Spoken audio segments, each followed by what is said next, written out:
Hello viewers, அனைவருக்கும் வணக்கம். வரலாற்றின் சில நிகழ்வுகள் வரலாற்றின் போக்கையே மாற்றியுள்ளன. ஒற்றை நிகழ்வு ஒரு பெரிய போரை ஏற்படுத்தக்கூடும். ஒரு சிறிய கண்டுபிடிப்பு ஒரு பெரிய மாற்றத்தை ஏற்படுத்தக்கூடும். நம் நாடு அசாதாரணமான செல்வங்களை கொண்டிருக்கலாம். நாடு முடியாட்சியின் கீழ் இருந்தபோது 16ஆம் நூற்றாண்டுல அது செழிப்பாக இருந்தபோது போர்த்துகீசியர்கள் வர்த்தகத்துக்காக இந்தியாவிற்கு வருகை இருந்தபோது நாடு இழந்த செல்வம், கொள்ளையடிக்கப்பட்ட வளங்கள் கிட்டத்தட்ட பல நூற்றாண்டுகளாக அனுபவித்த இன்னல்கள் நாட்டின் வரலாற்றுல இத்தகைய மாற்றங்கள் நிகழ்ந்துள்ளன. நம் நாடு வெளிநாட்டு ஆதிக்கத்தின் கீழ் செல்ல ஒரே ஒரு காரணம் மட்டுமே உள்ளது. அந்த சம்பவம் கடல் வழி.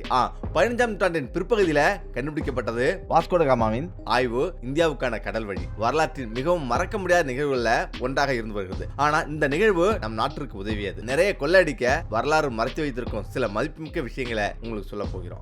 வாஸ்கோ ட காமாவின் கடல் வழி இந்திய வரலாற்றின் போக்கே முற்றிலும் மாற்றியது. பயண ஆய்வு உண்மையில் எப்படி தொடங்கியது? ஐரோப்பாவிலிருந்து இந்தியாவுக்கு பாதை கண்டுபிடிப்பதில் வாஸ்கோ ட காமாவின் பங்கு எவ்வளவு? அந்த நாட்கள்ல வாஸ்கோ ட காமா யார்? இந்தியாவுக்கான கடல் வழி ஆராய்ச்சி செய்ய வாஸ்கோ ட காமா என்ன செய்தார்? வாஸ்கோ ட காமாவின் கடல் பயணம் எப்படி இருந்தது? இந்தியாவுக்கான கடல் வழி ஆராய்ச்சிக்கு பிறகு நமது இந்திய நாடு எப்படி இருந்தது? வரலாற்றில் மாற்றம் இந்தியாவில் எப்படி நிகழ்ந்தது? இப்போதெல்லாம் தெளிவாகிவிட்டது. வாஸ்கோ ட காமா இந்த பெயர் இந்திய வரலாற்றுல மிகுந்த முக்கியத்துவம் வாய்ந்தது. ஆனா இந்த பெயரை கேட்கும் போது வாஸ்கோ ட காமா தான் இந்தியாவை கண்டுபிடித்த முதல் போர்த்துகீசியர் என்று நினைக்கிறார்கள். உண்மையில் வாஸ்கோ ட காமா நம் நாட்டை அல்ல, மாறாக மற்ற நாடுகளில் இருந்து நம் நாட்டை அடைய கடல் வழியை கண்டுபிடிச்சார். மேலும் இந்த வாஸ்கோ ட காமா தெற்கு ஐரோப்பிய நாடான போர்ச்சுகலை சேர்ந்தவர். அவருடைய தந்தையின் வேலை நல்ல நிலையில் இருந்தது. எனவே வாஸ்கோ ட காமா எந்த சிரமமும் இல்லாம தனது கல்வியை தொடர்ந்தார். அவர் கணிதம் மற்றும் கடற்பயணம் இரண்டையும் பயின்றார். எனவே அவர் ஒரு கப்பலில் பயணம் செஞ்சார். அவருடன் நல்லுறவை ஏற்படுத்திக் கொண்டார். அதனால 1480ல சாண்டியாகோவின் வாஸ்கோ ட காமா அவர் ராணுவ தளபதியுடன் சேர்ந்தார்.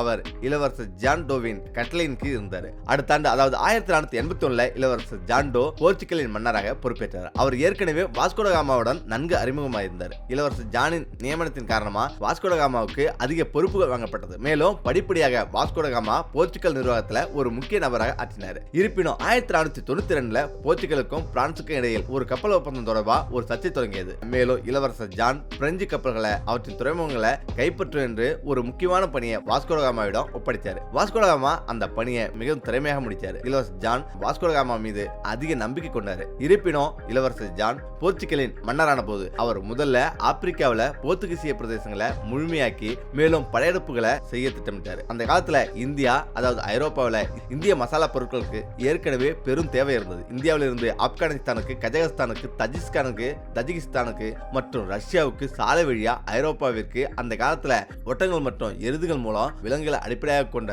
வாகனங்கள் இருந்தது. எனவே நீண்ட தூரம் இந்தியா ஐரோப்பாவுக்கு தனது பொருட்களை அனுப்பியது. அதிக துன்பங்களை சந்தித்து அந்த பொருட்கள் வர வேண்டியிருந்தது. இடையிடையே துரோகிகள் வேறு அந்தந்த நாட்டில் இருந்தார்கள். இவையெல்லாம் எல்லா நறுமண பொருட்களின் போக்குவரத்துக்கும் தடைகளாக இருந்தது. சிறிது காலம் வெனிசிய எகிப்து செங்கடல் வழியா, கடல்கள் வழியா ஒரு பாதை நிறுவப்பட்டது. ஆனா ஒரு சிரமம் தீர்க்கப்பட்டவுடன் மற்றொன்று இருந்தது. இந்த கடல் வழிகள் பெரும்பாலும் இடைத்தரகர்களின் ஆதிக்கத்தில் இருந்தது மற்றும் இடைத்தரகர்கள் எதிர்பார்த்த லாபங்களும் இதனால ஐரோப்பாவிற்கு இறக்குமதி செய்யப்பட்ட நறுமண பொருட்களின் விலைகளில் பெரும் உயர்வு ஏற்பட்டது. உண்மையான இடைத்தரகர்கள் இல்லாம மற்றும் நறுமண பொருட்களை இறக்குமதி செய்வதற்கான வாய்ப்புகள் நேரடியாக இல்ல. இளவரசர் யோவன் சிந்திக்க தொடங்கினார். இதன் ஒரு பகுதியா 1487ல இளவரசர் ஜான் 2 போர்த்துகீசிய உளவாளிகளை அனுப்பினார். எகிப்து வழியாக இந்தியாவுக்கு மசாலா சந்தையை ஆய்வு செய்ய. அவர்கள் இந்தியாவில் மசாலா பொருட்களை பார்த்த பிறகு அவற்றை பற்றிய நல்ல செய்திகளை கேட்ட பின் ஒரு கடல் வழியை ஆராயுமாறு இளவரசருக்கு கட்டளையிட்டார். இந்தியாவிற்கு எந்த விலை கொடுத்தாவது ஒரு புதிய வழியை ஆராய இளவரசர் ஜான் யோசனை செஞ்சார். இந்தியாவிற்கு வழி கண்டுபிடிக்க சொன்னார்.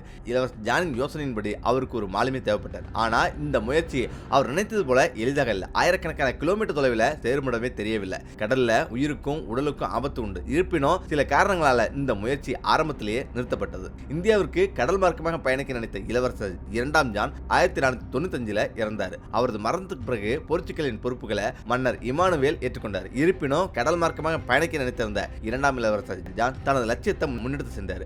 அந்த காலத்துல போர்ச்சுகல் மன்னர் வாஸ்கோ ட காமா சரியான மனிதர் என்று நினைச்சார். எனவே அவர் 4 பெரிய கப்பல்களை கொண்ட ஒரு பெரிய கடற்படையை உருவாக்கினார். மேலும் வாஸ்கோ ட காமாவை அந்த கப்பல்களின் தலைவராக நியமித்தார். அவர் வாஸ்கோ ட காமாவுடன் மிகவும் அனுபவம் வாய்ந்த போர்ச்சுகல் மாலுமிகளை அனுப்பினார். இப்போது நாம் பேசிக் கொண்டிருக்கும் இந்த விஷயங்கள் அனைத்தும் 15ஆம் நூற்றாண்டின் இறுதியில நடந்தவை. அந்த நாட்கள்ல கப்பல்கள் முற்றிலும் மனிதர்களை சார்ந்திருந்தது. மேலும் பாய்மரங்கள்ல மனித உழைப்பு மட்டுமே கப்பல்களை முன்னோக்கி செலுத்தியது. எனவே மாலுமிகள், அதாவது கப்பல்களை செலுத்தியவர்கள் பயணத்திலும் மிக முக்கியமானவர்களாக இருந்தனர். வாஸ்கோ ட காமாவின் மாலுமிகள், உதவியாளர்கள் மற்றும் மொத்தம் 170 பேருடன் ஜூலை 8, 1497 அன்று 4 கப்பல்களை கொண்ட ஒரு பெரிய கடற்படையில் புறப்பட்டது. கப்பல் தனது பயணத்தை ஜூலை 8, 1497 அன்று தொடங்கியது. இருப்பினும் போர்த்துகீசியர்கள் ஏற்கனவே நிஸ்பன் நதிக்கு ஒரு கடல் வழியை நிறுவியிருந்தனர். எனவே இப்போது கண்டுபிடிக்கப்பட வேண்டிய பாதை நதியின் தொடர்ச்சியா இருக்கும். வாஸ்கோ ட காமாவின் பயணம் ஜூலை 8, 1497 அன்று காமாவின் தலைமையில தொடங்கியது. முக்கியமாக வாஸ்கோடாவின் கடற்படையில நாடு கடத்தப்பட்ட 10 குற்றவாளிகளும் இருந்தனர். அவர்களை போர்ச்சுகல் மன்னரால் மன்னிக்கப்பட்டு அவர்கள் இந்த பயணத்துக்கு உதவியா இருக்கட்டும் என அனுப்பிக்கப்பட்டனர். அவர்களும் ஆபத்தான கடல் பயணம் என்னும் போது போர்ச்சுகல் சிறைகள்ல தண்டனை பெற்று வீணா மடிவதை விட வாஸ்கோ ட காமாவுக்கு உதவியா இருந்து கடற்பயணத்தில் உயிரிழப்பது சிறந்தது என கருதினர். அவர்கள் சுமார் 4 மாதங்கள் கடலில் தங்கி 10,000 கிலோமீட்டருக்கு அதிகமான தூரத்தை கடந்தனர். நவம்பர் 4, 1497 வாஸ்கோ ட காமா அவர் தலைமையிலான கப்பல் சில நாட்கள் ஓய்வெடுத்தன. மேலும் டிசம்பர் 16, 1497 வாஸ்கோ ட காமாவின் கடற்படை தென்னாப்பிரிக்காவில் உள்ள ஷிப் நதியை கடந்தது. பயணம் தொடங்கிய 167 நாட்களுக்கு பிறகு கப்பல் ஷிப் நதியை கடந்தது. அது டிசம்பர் மாதம். எனவே ஷிப் நதியில சில நாட்கள் தங்கினர் கிறிஸ்துமஸ் பண்டிகைக்காக. மேலும் 1498 அவர்கள் மீண்டும் தொடங்கினர். அவர்களின் பயணம் தொடங்கியது. மார்ச் 2, 1498 வாஸ்கோ ட காமாவின் கடற்படை கிழக்கு ஆப்பிரிக்காவின் கடற்கரையில் அமைந்துள்ள மொசாம்பிக் தீவை அடைந்தது. ஆனா ஏற்கனவே மொசாம்பிக் அந்த தீவு அரபு மன்னர்களின் கட்டுப்பாட்டில் இருந்ததால வாஸ்கோ ட காமாவின் கடற்படை அவர்களை அறிமுகப்படுத்தியது. முஸ்லிம்களாக வழக்கமாக ஆப்பிரிக்காவில் சூரியன் உச்சத்தில் இருக்கும். அதனால மொசாம்பிக் தீவை அடைஞ்ச போது கோடைக்காலம் தொடங்கி இருந்தது. அதனால அவர்கள் கடுமையான வெயிலால சுமார் 27 நாட்களுக்கு மொசாம்பிக் அந்த தீவிலேயே தங்கியிருந்தது. 27 நாட்களுக்கு பிறகு வாஸ்கோ ட காமா 1498 கடற்படை தனது பயணத்தை தொடங்கியது. ஏப்ரல் 7ஆம் தேதிக்குள்ள வாஸ்கோ ட காமாவின் குழு கென்யாவின் கடலோர நகரமான மொம்பசாவை அடைந்தது. ஏப்ரல் மாதத்துல கடல்ல வீசும் காற்று வடக்கு திசையிலிருந்து வீசுவதால அவை காற்றோட்டமா இருந்ததால அவர்கள் பெரும்பாலும் அதிக மனித முயற்சியில இவ்வாறு 14 ஏப்ரல் 1498 அன்று மலிந்தி கடற்கரையை அடைந்தனர். மற்றும் அவர்களின் பயணம் வாஸ்கோ ட காமா இப்திஜா என்ற அரபு மாலுமியுடன் தொடர்பு கொண்டார். அவர் ஆப்பிரிக்காவின் கிழக்கு கடற்கரையில நன்கு தேர்ச்சி பெற்றிருந்தார். அந்த பகுதியின் மற்றும் அவரது ஆலோசனையிடம் மலிந்தி கடற்கரையிலிருந்து பயணம் செய்ய முடிவு செஞ்சார். இந்தியாவின் தென்மேற்கு பகுதிக்கு, அதாவது வடகிழக்கு நோக்கி, மற்றும் வாஸ்கோ ட காமா தனது கப்பல்களை வடகிழக்கு திசையில திருப்பினார், இந்திய பெருங்கடல் நோக்கி. ஆனா கோடையில இந்திய பெருங்கடல் மீதான காற்று மிகவும் பேரழிவை ஏற்படுத்திச்சு. வாஸ்கோ ட காமா மாலுமிகள் இறந்தனர். அந்த குழு கோழிக்கோடுக்கு பல துன்பங்களை அனுபவிச்சன. அந்த குழு கோழிக்கோடு கடற்கரையை அடைந்த போது அந்த பகுதி சாமரின் என்ற ஆட்சியாளரால் ஆளப்பட்டது. வாஸ்கோ ட காமாவின் குழு இந்தியாவில் முதல்ல கோழிக்கோடு மாவட்டத்தில் உள்ள கப்பாடு என்னும் கிராமத்தை தான் அடைஞ்சது. வாஸ்கோ ட காமாவின் படை மே 20, 1498 கேரளாவை அடைஞ்ச போது கரையில் இருந்து சிறிது தூரத்துல கடலில் கப்பல்கள் நங்கூரமிட்டு நிறுத்தப்பட்டது. உண்மையிலேயே முதல்ல இந்தியாவில் கால் வைத்த ஒரு ஐரோப்பியர் வாஸ்கோ ட காமா அல்ல, அது ஒரு குற்றவாளி தான். ஏனெனில் கப்பல்களை நங்கூரமிட்டு நிறுத்திய பிறகு அரபு மற்றும் ஹீப்ரு மொழி பேசக்கூடிய ஒருவரை மலபார் படகளோடு கரைக்கு வாஸ்கோ அனுப்பி வச்சாரு. அப்படி பார்த்தா மலபார் கரை அடைந்த முதல் ஐரோப்பியர் அரபு மற்றும் ஹீப்ரு மொழிகளை அறிந்த புதிய கிறிஸ்துவரான ஜோ அவோன். அவ்வாறு கேரளாவில் கால் வைத்த அந்த மொழிபெயர்ப்பாளர் உள்ளூரில் வச்ச 2 ஐரோப்பியர்களிடம் அழைத்து செல்லப்பட்டார். அவர்களும் வாஸ்கோ ட காமாவின் மொழிபெயர்ப்பாளரை எதிரியாகவே பார்த்தாங்க. சாத்தான் உன்னை கொண்டு போகட்டும் என கத்தினாங்க. பிறகு ஏன் இங்கு வந்தீங்க என கேட்டபோது அதற்கு வாஸ்கோ ட காமாவின் ஆள், நாங்கள் கிறிஸ்தவர்களையும் மசாலா பொருட்களையும் தேடி வந்தோம் என பதில் கூறியிருக்காங்க. இப்படிதான் இந்தியாவுக்கு வந்த முதல் ஐரோப்பியருக்கும் ஏற்கனவே இங்கு வணிகத்தில் குடியிட்டு பறந்த அரேபியர்களுக்கு இடையான உரையாடல் இருந்தது. அதன் பிறகுதான் வாஸ்கோ ட காமா சில நபர்கள் மட்டும் அழைத்துக் கொண்டு பிறரை கப்பலிலேயே எச்சரிக்கையா இருக்க வலியுறுத்தி விட்டு மலபார் கரையில கால் வைத்தார். அவருக்கு மிக சிறப்பான வரவேற்பு அளிக்கப்பட்டது. இந்த செய்தி கேட்டவுடனே கோழிக்கோடு வீரர்கள் கடற்கரை அடைந்தனர். ஆனா சாமரியனுடன் பேச்சுவார்த்தை நடத்திய பிறகு போர்த்துகீசியர்கள் மசாலா பொருட்களுக்காக இங்கு வந்த கிறிஸ்துவர்களை சாமரியர் நம்பினர். போர்த்துகீசிய மன்னர் இம்மானுவேல் இந்தியா சென்றடைந்ததும் ஆட்சியாளர்களுக்கு பரிசுகள், அங்கே சோப்பு நிற ஆடைகள், பவள கொம்புகள், பித்தளை பாத்திரங்கள் முதலியன வாஸ்கோ ட காமா அந்த பரிசுகளை சாமரியனுக்கு கொடுக்க முயன்றார். ஆனா அந்த பரிசுகள்ல தங்கம், வெள்ளி பொருட்கள் இல்ல. அதனால அந்த பரிசுகள் சாமோரின் மன்னருக்கு பிடிக்கவில்லை. அவர் தான் ஒரு தூதர் மட்டுமே என்றும் மன்னர் இம்மானுவேலின் சார்பா வந்த ஒரு நபர் மட்டுமே என்றும் கூறினார். மேலும் சாமரின் மன்னர் வாஸ்கோ ட காமாவை மரியாதையின்றி நடத்தியதால வாஸ்கோ ட காமாவுக்கும் சாமரின் மன்னருக்கும் இடையே எந்த வணிக உறவுகளும் நிறுவப்படவில்லை. ஆனா அதே சமயம் இந்திய பெருங்கடல்ல மசாலா வர்த்தகத்துல நீண்ட காலமா ஆதிக்கம் செலுத்திய அரபு இஸ்லாமிய வணிகர்களால போர்த்துகீசியர்கள் அவமதிக்கப்பட்டனர் மற்றும் புறக்கணிக்கப்பட்டனர். வாஸ்கோ ட காமாவின் பார்வையில கோழிக்கூட்டில் உள்ள முஸ்லிம் வணிகர்கள்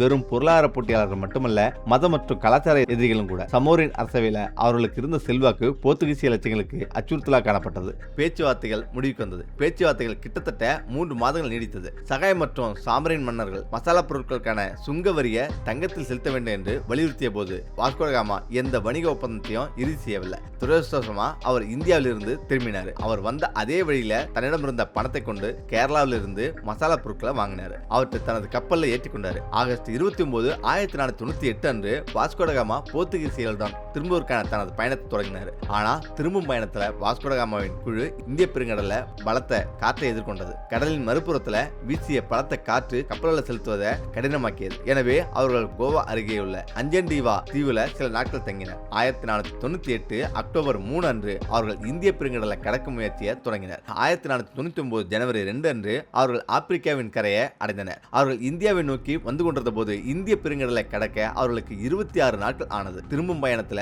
அவர்கள் பெருங்கடலை கடக்க அவர்களுக்கு 90 நாட்கள் ஆனது. போர்ச்சுகலில் உள்ள தங்கள் சொந்த துறைமுகமான லிஸ்பனுக்கு திரும்பிய வாஸ்கோடகாமாவின் பயணம் 1497 ஜூலையில் தொடங்கி 2 ஆண்டுகளுக்கு பிறகு 1498 ஜூலையில முடிவடைந்தது. 1497 ஜூலையில 4 கப்பல்கள்ல 170 மாலுமிகள் இருந்தன. 1499 ஜூலையில பயணம் முடிவடைந்த போது 2 கப்பல்கள்ல 55 மாலுமிகள் மட்டுமே இருந்தன. கடல் வழியை ஆராய்வதற்காக வாஸ்கோடகாமா இந்தியாவிற்கான வரலாற்று சிறப்புமிக்க பயணத்தை வழிநடத்திய ஒரு நபராக வாஸ்கோடகாமாவின் பெயர் வரலாற்றில் இடம் பிடித்தது. உலக வரலாற்றின் மிக சிறந்த மாலுமிகளில் ஒருவராக வாஸ்கோடகாமா 1499 அங்கீகரிக்கப்பட்டார். டிசம்பர்ல போர்த்துகீசிய மன்னர் இமானுவேல் வாஸ்கோடகாமாவை சென்ஸ் நகரத்துக்கு நியமித்தார். ஆணையத்தின் அதிகாரியா சாண்டிகோவின் பாறையிலிருந்து கிறிஸ்துவின் ஆணைக்கு அவர் பதவிக்கு உயர்த்தப்பட்டார். வாஸ்கோடகாமாவின் பெயர் போர்த்துகீசிய முழுவதும் அறியப்பட்டது. வாஸ்கோடகாமா தனது சாதனைகளுக்காக புகழப்பட்டார். முக்கியமா போர்த்துகீசிய மன்னரிடமிருந்து வாஸ்கோடகாமாவுக்கு வைஸ்ராய்ஸ் என்ற சிறப்பு பட்டத்தை வழங்கினார். இந்திய கடல் மற்றும் அனைத்து கீழ் நாடுகளின் கடற்படை வாஸ்கோடகாமாவுக்கு வழங்கப்பட்டது. அரேபிய கடல், பாரசீக கடல், இந்திய கடல் மற்றும் அனைத்து கீழ் நாடுகளின் கடற்படையின் அட்மிரல் என்ற மிக உயர்ந்த பதவி வாஸ்கோடகாமாவுக்கு வழங்கப்பட்டது. மேலும் அதே நேரத்தில் போர்த்துகீசிய அரசு 2வது இந்திய பயணத்தை ஏற்பாடு செஞ்சது. இந்த முறை நோக்கம் தெளிவா இருந்தது. அது இந்தியாவில் போர்த்துகீசிய ஆதிக்கத்தை நிலையாட்டுவது, முந்தைய பின்னடைவுகளுக்கு பழிவாங்குவது மற்றும் மசாலா பொருட்கள் வர்த்தகத்தில் ஏகபோக உரிமையை பெறுவது. 20 போர்க்கப்பல்கள் மற்றும் சுமார் 1500 பேர் கொண்ட ஒரு கடற்படையுடன் பிப்ரவரி 1502 வாஸ்கோடகாமா லிஸ்பனை விட்டு புறப்பட்டார். அந்த கடற்படை பீரங்கிகள் போன்ற ஆயுதங்களை கொண்டிருந்தது. போருக்கு தயாராகவும் இருந்தது. அதே ஆண்டு செப்டம்பர் 11 கேரளாவின் கண்ணூர் கடற்பகுதியை வாஸ்கோடகாமாவின் படை அடைஞ்சது. அதன் பிறகு நடந்துவிட்ட வாஸ்கோவின் கடற்படையில் இருந்த ஒருவர் வாஸ்கோடகாமா டு இந்தியா என்னும் நூல்ல இப்படி விவரிச்சிருக்காரு. அங்கே நாங்க மெக்காவின் கப்பல்களை பார்த்தோம். அவை நம் நாட்டிற்கு, அதாவது போர்ச்சுகல் வரும் மசாலா பொருட்களை ஏற்றி செல்லும் கப்பல்கள். இனி போர்ச்சுகல் மன்னர் மட்டுமே நேரடியாக இந்தியாவில் இருந்து மசாலா பொருட்களை பெற வேண்டும் என்ற நோக்கில் நாங்கள் அந்த கப்பலை கொள்ளடிச்சோம். அதன் பிறகு 380 ஆண்கள், பல பெண்கள் மற்றும் குழந்தைகள் பயணிச்ச ஒரு மெக்கா கப்பலை நாங்கள் சிறைப்பிடிச்சோம். அவர்கள் அனைவரும் யாத்திரிகர்கள். மெக்கா பயணத்துக்காக இந்தியாவிலிருந்து புறப்பட்ட இஸ்லாமியர்கள். அதிலிருந்து குறைஞ்சது 12,000 டுகட் தங்க நாணயம் மற்றும் விலையுயர்ந்த பல்வேறு பொருட்களை கொள்ளடிச்சோம். அக்டோபர் முதல் நாள்ல கப்பலையும் அதில் இருந்த அனைவரையும் எரித்தோம். மெக்கா கப்பல் என்பது மெரி என்ற ஒரு பெரிய கப்பல். இது கோழிக்கோடு பகுதியில் வச்ச கோஜா காசிம் என்னும் செல்வந்தரின் சகோதரருக்கு சொந்தமான கப்பல் என வரலாற்று ஆசிரியர் KM பணிக்கர் குறிப்பிடுறார்.